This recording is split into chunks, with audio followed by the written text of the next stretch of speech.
Hello there, my crafty friends. Thanks so much for stopping by. I just wanted to make a quick little video to share something with you today. So I've been doing a lot of knitting this winter. I'm just loving it. I can't stop. So I've just finished knitting my very first jumper, which is drying on the blocking mats at the moment, and I've got a video coming out very soon about that one. And I also now have all the yarn that I need for my next project. So I've been thinking to myself that I really need to get a yarn swift. All of the yarn that I tend to buy comes in these twisted up skeins like this.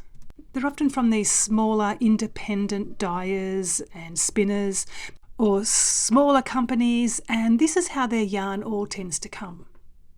So when you take the collar off and untwist it, this is what you've got. You've got like a big open kind of circle of yarn that needs to be wound up into something more usable, because you can't really knit from these opened out skeins like this. You'll end up with a big tangled mess. They need to be wound up into a smaller usable ball.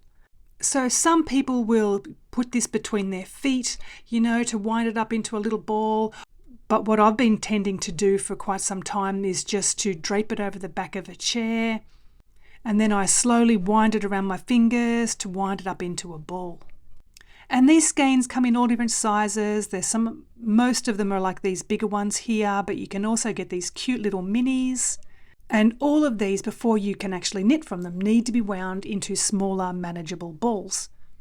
And so that's what a yarn swift does. Once you've opened out your skein, you put this section of yarn around the swift, which holds it out, and then you can get like a little automatic ball winder, or you can use your fingers like I tend to do, and it holds it open while you wind it up.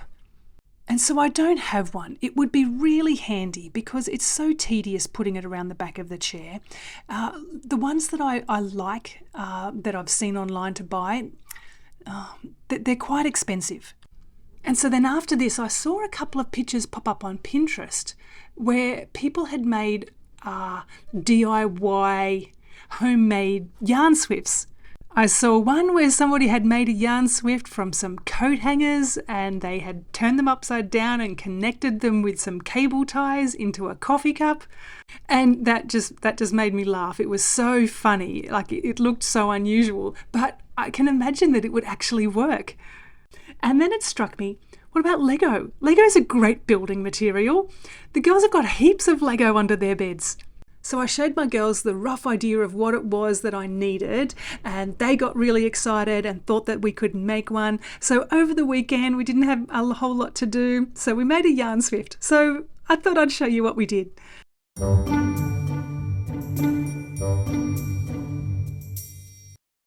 So we started off with this spinny part. It's like two plates that are joined together by some kind of a ball bearing so that it will actually free spin around.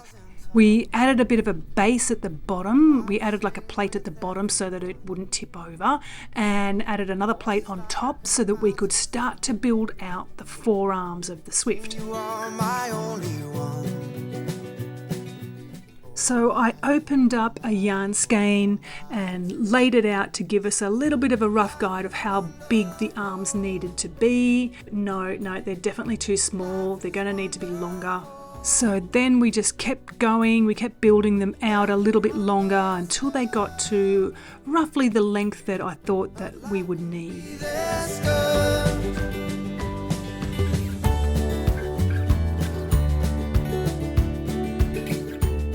So then once we had the 4 arms at the length that we needed, then we just went back along those arms and just threw in extra plates and studs to reinforce it. Because they're quite long, they've got a little bit of a wobble to them, so we kind of added some bits here and there wherever we thought that there was a little bit too much flexion or a little bit of gaping going on. We just added extra blocks here and there. We didn't really have a pattern or a system to this. We were just reinforcing these arms with blocks all over the place.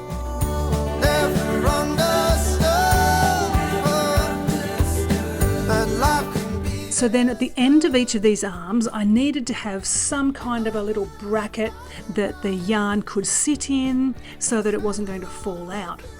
So again, we just used some basic blocks and kind of created like a little U shape, like a hook or a bracket at the ends.